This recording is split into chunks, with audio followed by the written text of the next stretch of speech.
Magandang araw sa inyong lahat. Ako po si Dr. Javier Cruz, isang doktor na may 35 taong karanasan sa paggabay sa kalusugan ng aking mga kapwa Pilipino.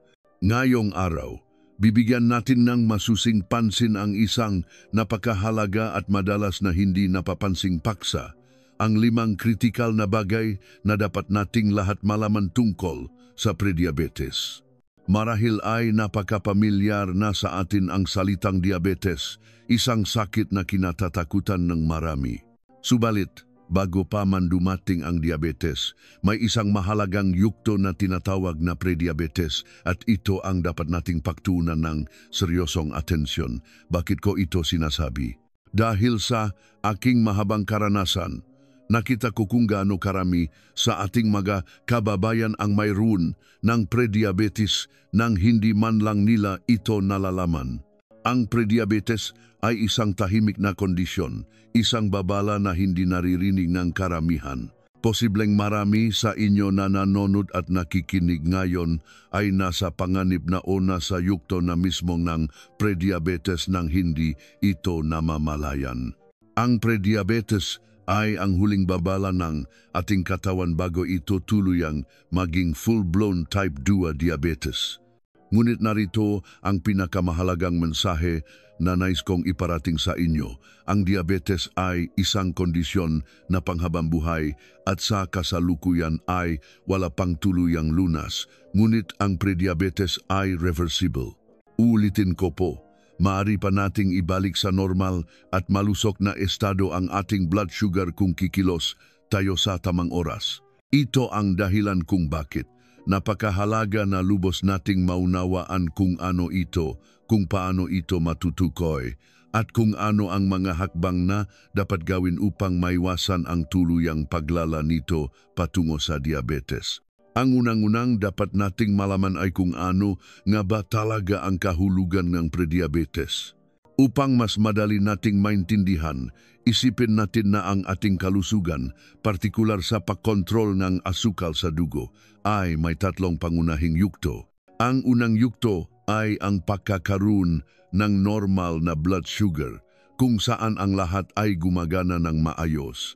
Ang huling yugto ay ang pagkakaroon ng diabetes, kung saan ang katawan ay hindi na epektibong makontrol ang asukal sa dugo. Ang prediabetes ay ang nasa gitnang yugto. Ito ay parang isang dilaw na ilaw sa traffic light. Hindi pa ito pula na nangahulugang hinto na at may problema na, ngunit ito ay isang malinaw na babala na kailangan ng magdahan-dahan at mag-ingat. Sa yugtong ito, ang katawan mo ay nagsisimula ng magpakita ng nga senyales ng paghihirap. Ito ang panahon ng pakikipaglaban ng iyong nga selyula laban sa tinatawag na insulin resistance. Ang insulin ay ang hormone na nagsisilbing susi para buksan ang ating mga selyula at papasukin ang asukal glukose mula sa dugo upang magamit bilang enerhiya sa prediabetes. Ang susi na ito ay nagsisimula nang hindi gumana ng maayos. Ang nga selyula ay hindi na gaanong tumutugon dito. Dahil dito, naipon ang sobrang asukal sa daluyan ng dugo. Sa puntong ito, ang resulta ng iyong blood sugar test ay mas mataas na kaysa sa normal na level, ngunit hindi pa ito umabot sa sukatan para masabing ikaw ay mayroon ng diabetes. Ito ang kritikal na bintana ng oportunidad, ang ginintuang pagkakataon para tayo ay kumilos at baguhin ang direksyon ng ating kalusugan palayo sa diabetes. Ang pangalawang punto na dapat nating talakayin ay kung paano natin malalaman o matutukoy kung tayo ay may prediabetes. Dito po nagiging napakakomplikado at mapanlinlang ng kondisyong ito. Ang prediabetes ay madalas na tinatawag na isang silent condition o tahimik na kalaban. Bakit? Dahil sa karamihan ng mga kaso, ito ay walang anumang malinaw na sintomas. Ito ang pinakamalaking dahilan kung bakit mahigit sa 80% ng mga taong may prediabetes ay hindi man lang alam na sila ay mayroon na nito. Dahil wala silang nararamdaman, Patuloy sila sa kanilang nakasanayang pamumuhay habang hindi namamalayan na ang kanilang katawan ay unti-unti nang natatalo sa laban kontra sa mataas na asukal sa dugo. Mayroong ilang individual na maaring makaranas ng banayad na sintomas na halos kapareho ng sintomas ng diabetes, ngunit ang mga ito ay hindi gaanong kapansin-pansin. Kasama rito ang bahagyang pagtaas ng pakiramdam ng pagkauhaw o ang pagkakaroon ng mas malakas na gana sa pagkain kaysa dati na madalas nating binabalewala. Maaari ring makaranas ng madalas na pagkapagod na madali nating may sisisi sa stress sa trabaho o sa hirap na biyahe sa Maynila. Ang iba naman ay maaring mapansin ang unti-unting panlalabong ang paningin, biglang pagbaba ng timbang kahit hindi naman nagda-diet at mas madalas na pag-ihi, lalo na sa gabi. Ngunit, ulitin ko, ang mga sintomas na ito ay hindi ganong malinaw at malakas sa yuktong ng prediabetes. Ang paglalakbay mula sa pagkakaroon ng normal na blood sugar patungo sa pagiging isang ganap na diabetic ay hindi isang biglaang pangyayari. Ito ay isang mabagal na proseso na karaniwang tumatagal ng 5 hanggang 10 taon. Ang mahabang panahong ito ay parehong isang panganib at isang oportunidad. Panganib dahil sa lubngam nga taong ito ay wala kang kamalay-malay sa pinsalang unti-unting nangyayari sa iyong katawan. Oportunidad dahil sa lubngang mahabang panahong ito, may sapat kang pagkakataon upang baliktarin ang kondisyon kung ito ay magang matutukoy. Kaya, kung walang malinaw na sintomas, paano natin matitiyak kung tayo ay may prediabetes? Ito ang magdadala sa atin sa ating ikatlong punto na masasabi kong siyang pinakamahalaga sa lahat. Ang tanging paraan upang makumpirma at matiyak ang pagkakaroon ng prediabetes ay sa pamamagitan ng isang blood test o pagsusuri ng dugo. Wala nang iba pang paraan. Ang pagsusuri ng dugo ang magbibigay sa atin ng tiyak na kasagutan. May 2 pangunahing blood test para dito. Ang una ay ang fasting blood sugar, FBS test. Ito ay sumusukat sa antas ng iyong asukal sa dugo matapos ang hindi bababa sa 8 oras na hindi pagkain o pag-inom ng kahit ano maliban sa tubig. Para sa isang taong normal at malusog, ang resulta ng FBS ay dapat mas mababa sa 100 mg per deciliter, mg divided by dl, o 5.6 millimoles per liter, mol divided by L. Kung ikaw ay may prediabetes, ang iyong resulta ay nasa pagitan ng 100 hanggang 125 mg, DL o 5.6 hanggang 6.9 mg, L, ito na ang warning zone. Kapag ang iyong resulta ay umabot na sa 126 mg, DL o 70 mg, La o mas mataas pa sa 2 magkahiwalay na pagkakataon, ito ay nangangahulugan na ikaw ay mayroon ng diabetes. Mahalagang tandaan ninyo ang mga numerong ito, 100 hanggang 125 mg DL. Kung ang resulta ninyo ay nasa loob ng saklaw na ito, kayo ay nasa yugto na ng prediabetes at ito na ang tamang oras upang kumilos. Ang isa pang mahalagang pagsusuri ay ang tinatawag na hemoglobin A1C, HbA1c test. Ito ay hindi nangangailangan ng pag-aayuno. Ang sinusukat nito ay ang iyong average na blood sugar sa loob ng nakalipas na 2 hanggang 3 buwan. Ito ay parang isang report card ng iyong blood sugar. Ang normal na resulta ng HbA1c ay dapat mas mababa sa 5.7%. Kung ikaw ay may prediabetes, ang iyong resulta ay nasa pagitan ng 5.7% hanggang 64%.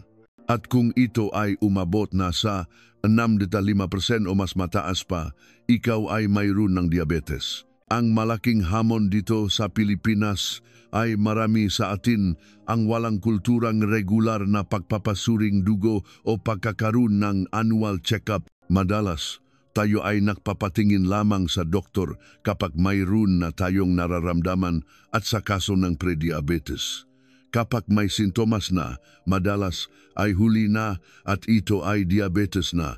Ang nabibiling home blood sugar test kit na ginagamitan ng tusok sa daliri ay nakakatulong para sa pagmonitor ng mga diabetic. Ngunit ang opisyal na diagnosis para sa prediabetes ay dapat manggaling sa dugo na kinuha mula sa ugat sa iyong braso at sinuri sa isang laboratorio. Ang ika-4 na punto ay ang pag-alam kung sino-sino ba ang taong may mataas na panganib o high risk na magkaroon ng prediabetes. Dahil hindi naman lahat ay kailangang magpanik, narito ang magrupo ng tao na dapat maging mas maingat at seryosong isaalang-alang ang pagpapasuri. Una, ang magtaong may edad na 45 pataas. Habang tayo ay nakakaedad, tumataas din ang ating panganib. Pangalawa, mataong sobra sa timbang o obese, lalo na kung ang karamihan ng taba ay naiipon sa bahagi ng tiyan o ang tinatawag nating bilbil. Pangatlo, mga taong may alta presyon o high blood pressure. Pangapat, mga kababayhan na nakaroon ng gestational diabetes noong sila ay nagbubuntis. Panglima, mataong may direktang kamag-anak magulang o kapatid na may diabetes. Ito ay tinatawag na may lahi. Ika-6, mga naninigarilyo. At ang pinakahuli at marahil ang pinakakaraniwan sa ating lahat, mataong may hindi malusok na pamumuhay. Kabilang dito ang mga Pilipinong mahilig sa matatamis tulad ng soft drinks, milk tea, at mga kakanin, ang mamahilig sa kanin at laging nakauni-rice, at ang mga may laging nakaupong trabaho at kulang na kulang sa pisikal na aktibidad o ehersisyo. Kung ikaw ay kabilang sa isa o higit pa sa mga grupong nabanggit, lalo na kung ikaw ay lampas na sa edad na femfetis, ang panganib mo ay mas mataas at ako ay maring nagpapayo na ikaw ay magpasuri na iyong blood sugar. At ngayon, dumako na tayo sa ika-5 at pinaka-inaabangan na punto. May paraan ba para ma-reverse o may balik sa normal ang prediabetes?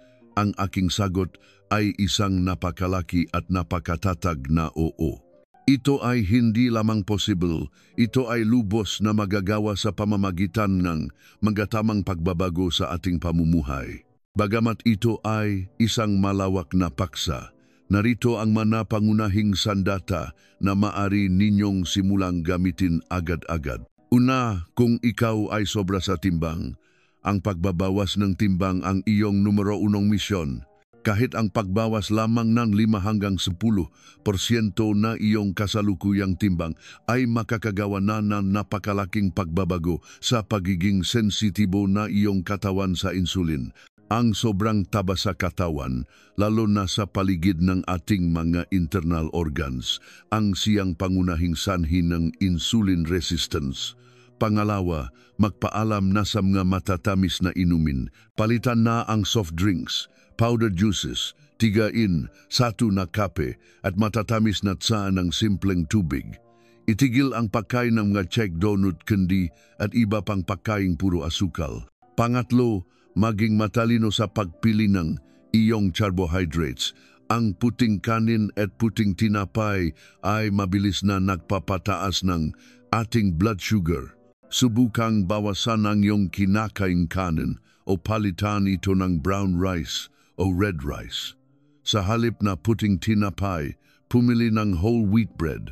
Pangapat, piliin ang mas malusok na pinagkukunan ng protina at taba. Bawasan ng husto ang pagkain ng makarneng pula tulad ng baboy at baka, lalo na ang mga matatabang bahagi nito at mga processed meat tulad ng longganisa at hotdog. Mas mainam na kumain ng isda tulad ng tilapia, bangus at galunggong at manok na inalisan ng balat. Ang masimpleng pagbabagong ito, kasabay ng regular na ehersisyo tulad ng paglalakad ng 30 minuto araw-araw, ay may pambihirang kapangyarihan na ibalik sa normal ang iyong blood sugar at ilayo ka sa landas ng diabetes. Sana sa pamamagitan ng detalyadong talakayang ito ay naunawaan ninyo ang tunay na kahulugan at kahalagahan ng pag-alam tungkol sa prediabetes. Ang kaalamang ito ay hindi para manakot, kundi para magbigay ng kapangyarihan sa inyo na pangalagaan ang inyong kalusugan at ang inyong kinabukasan. Salamat sa panonood. Huwag kalimutang mag-like, comment and share.